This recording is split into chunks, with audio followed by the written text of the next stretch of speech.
మాకు హరీష్ రావు అయితే మంచిదే చేసిండు. మాకు ఏ కష్టం వచ్చినా మేము ఆయన దగ్గరికే పోదుము. మాకు ఇట్లా పోగానే మాకు ఫలితాలు దొరికినాయి. ఈ రేవంత్ రెడ్డి గెలిచిన నుంచి మాకు ఏం ఫలితం లేదు. మాకు దరిద్రం పుట్టుకుంది. మాకైతే గిరాకులే లేవు. ఆ బస్సు ఫ్రీ పెట్టి బస్సులు గిరాకీలు లేవు. ఎందుకని పెట్టిండో దేనికోసం పెట్టిండో బస్సులు అవి కొట్టుకొని చచ్చిపోతున్నారు. ఎందుకు అవసరం అది? లేనివాడికి అన్నం పెట్టక తీసిపెట్టి ఇక బస్సులు పెట్టి మంచి ఉండోళ్ళని గురించి బస్సులు ఆరాంగా తిరిగినట్టు చేసిండు. మొత్తం ఇది ఆయనకి ఏమి న్యాయం అవుతుంది? టైం పాస్ తిరుగుతున్నారు. టైం పాస్ కి మొత్తం టైం పాస్ తిరుగుతున్నారు. ఒక్క గిరాకీ వేస్తలేరు.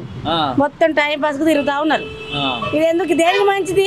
ప్రజలకు మంచిదా? ప్రభుత్వానికి మంచిదా? దేనికి మంచిది అన్నట్టు? అది ఎవరికి మంచిది? అంత వేస్తే అది ఆయన ఏదో ఇది తప్పు. ఇది తీసేసేయాలి. పేదోళ్ళకి మేలు అంటుర్రే. పేద ఏం పేద? బస్ కిరాయి లేని పేదలు ఉన్నారా సార్? ఇవాళ రేపు బస్ కిరాయి లేని పేదలు ఉన్నారు అసలు? ఎవరు లేరు. అంతగా అన్నేలంగా ఎవరు లేరు. అన్నీ వేస్ట్ మాటలు అవన్నీ. అలా వాళ్ళ పబ్బం నడుపుకోవడానికి ఇవి ఎలక్షన్లు పెట్టి హరీష్ రావుని ఓడిచ్చింది. కానీ వేస్ట్ అది. చంద్రశేఖర్ ఓడిచ్చి ఆయన ఇంత ఎంతో మాకు ఇంత దళిత ఆయన గెలిస్తే మాకు ఇంత దళిత బలు తెచ్చు. మేము ఇంత 10 మంచి బతుకుతాము.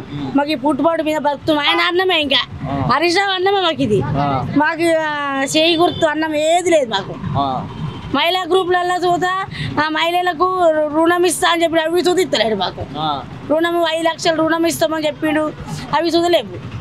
ఎందుకని గెలిచిండో ఏం చేస్తాను గెలిచిండో మాకైతే అర్థమైతలేదు. నెక్స్ట్ మాత్రం రాడైనా ఇక నెక్స్ట్ రాడు. ఇక ఎందుకని రాడు? ఏం చేస్తున్నాడు? ఏం మంచి చేస్తున్నాడు? చంద్రశేఖరు నలుగురు నోరు కొట్టి ఒక్క కడపను నింపిండు. మరి ఎవరు నోరు కొడుతుండో ఏం కథలో ఏతున్నా నాకు అర్థమైతలేదు.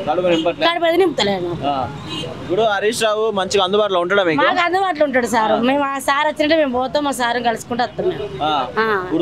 మేము అందరినీ గుర్తుపడతాడు. మేము పోయి మాట్లాడతాము.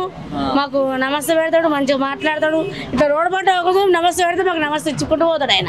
మాకు అంతే. ఇది మాకు సిద్దిపేటలో ఎవరికి నోరు ఎవరు పుండగోళ్ళు ఆయన మీద చెప్తుర్రో కానీ ఆయన మాకైతే సిద్దిపేటలో మంచిగా చేసింది సార్. మాకు సిద్దిపేటలో అయితే మాకైతే హరీష్ రావు చేసినంత ఎవరు చేయలేదు. మాకు హరీష్ రావు అయితే అత్తనే మళ్ళీ హరీష్ రావు అత్తనే మాకు సిద్దిపేటకు మేము మంచుకుంటాం. చేకూర్తి వేస్ట్. పైన ఓడిపోయినా కింద హరీష్ రావు గెలిచిండు. కానీ పైన వేస్తే మాకు ఏమైనా పెట్టుబడి ఏమైనా వస్తుంది అక్కడ నుంచి? అక్కడ నుంచి ఏం లేదా చెప్పు. ఈయన పోయి పువ్వు గుర్తులను ఏం అడుగుతలేడా? మాకేం తెచ్చి పెడతలేడా? ఈ చేయి గుర్తు ఏం పైదా మాకు? కనీసం ఆయన చేతులకి ఏదైనా కష్టపడి ఆయన పెట్టిండు చంద్రశేఖర్. ఈయన అది పెడతలేడు ఇది పెడతలేడు. మాకు బుక్కడంతా తిండి ఎందుకు? మరి జనాలు ఏమంటారు అసలు మాకైతే రేవంత్ రెడ్డి గురించి అయితే మాకైతే నచ్చలే. ఆయన నాకు నచ్చలేదు. ఆయన రేవంత్ రెడ్డికి మేము ఆయనకి వేలే. మేము హరీష్ రావుకి ఇష్టం. అంతేనా? మేము హరీష్ రావుకి ఇష్టం. మేము హరీష్ రావుకి ఇష్టం సార్. మేము మా సిద్దిపేటలో హరీష్ రావుకి ఇస్తాం. మేము ఎంతమంది వచ్చినా హరీష్ రావుకి ఇస్తాం. మాకు అన్నం పెట్టినా ఆయన. రేవంత్ రెడ్డి వచ్చి నిలబడ్డానికి అయ్యాం అయ్యాం. రేవంత్ రెడ్డి నిలబడ్డారా? అయ్యాం. కేసీఆర్ వచ్చి నిలబడితే ఆయనకి ఇస్తాం. కేసీఆర్కి ఇస్తాం. కేటీఆర్ నిలబడితే ఎవరు వచ్చినా వాళ్ళు ఎవరు వచ్చినా ముగ్గురు ఎవరు వచ్చినా ఇస్తాం మేము. ఎందుకంటే మాకు అన్నం పెట్టిన వాళ్ళు వాళ్ళు కాబట్టి ఇస్తాం. మాకు అన్నం వాళ్ళు పెట్టిన వాళ్ళకి చేకూతులు అన్నం పెట్టిరా ఏమన్నా? పింఛన్ చూతా ఈ నెల ఆ నెలకి ఎత్తున్నా ఆ నెల ఈ నెలకి ఎత్తున్నాడు. ఇంకా ఎగ్గొడు మస్తు ఎగ్గొట్టిండు ఆయన. ఇప్పుడు వచ్చి ఎన్నో ఎగ్గొట్టిండు పింఛన్లు. పింఛన్లు సరిగా లేవు. అట్లా దళిత బంధు అంటుండు. వాళ్ళు దళిత బంధు లేదు, ఏ బంధు లేదు. ఏదైనా ఇస్తున్నా మాకేమన్నా? వేస్ట్. దందలు నడుస్తలేవు. ఇంకా ముఖ్యంగా ఏమంటే బస్సులు ఎట్టిండు ఆ దందలు నడతలేవు. కూర్చొని నిద్ర వచ్చి ఇంటికి వెళ్ళిపోతున్నాము. దందలు చేసుకుంటున్నాం. మాకు హరీష్ రావు ఉన్నప్పుడు మస్తు దందలు నడిచినాయి. మేము ఎంత కష్టం చేసుకున్నాం, బతికినాము ఆయన పేరు మీద. ఇప్పుడు అది లేదు ఇది లేదు. ఇప్పుడు మాకు ఎందుకు తగ్గిందంటారు? ఎందుకు వచ్చి వాళ్ళు అవార తిరుగుతారు మొత్తం లేడీస్. నేను ఆడ మనిషినే. నేను ఫస్ట్ పని చేసుకొని తిరుగుతలేరు. పొట్టిగా అవారు తిరుగుతున్నారు. షాపింగ్ కీపింగ్ తిరుగుతురు పోతురు కదా. అంతే. కొనేది లేదు. దేవస్థానం కూడా పెట్టుండయో అప్పుడు ఉండదు దేవస్థానం పబ్లిక్. ఇప్పుడు ఉష్కోవత పబ్లిక్ ఉష్కోవత రాలకుండా ఎన్నడన్నా ఏడాదికి ఒకసారి దేవుని దగ్గరికి పోదామంటే ఆ దర్శనం దొరకలేదు మాకు. అకంత మంచి పని చేసి అన్ని గుళ్ళు తిరుగుతూనే ఉన్నారు.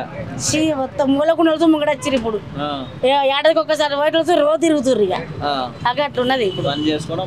మరి మాకైతే మంచిగా లేదయ్యా. కాంగ్రెస్ పోరాళ్ళ మంచిగా లేదు ఇక్కడ. అది ఎవరికి మంచిగా ఉన్నదో వాళ్ళకే ఎరకాలగా మాకైతే మంచిగా లేదు. మేమైతే ఈసారి మళ్ళీ వచ్చేసారి ఎవరు గెలుస్తారు ఇక్కడ? ఎవరు గెలుస్తారు వస్తే ఏమో అంటారు, అందరైతే అంటారు హరీష్ రామయ్య గెలవాలని అందరు కోరుకుంటున్నాం మేము. ఇక నెక్స్ట్ పార్టీ వాళ్ళు ఏమో అనుకుంటారో ఏం తెలియదు కదా. ఓకే.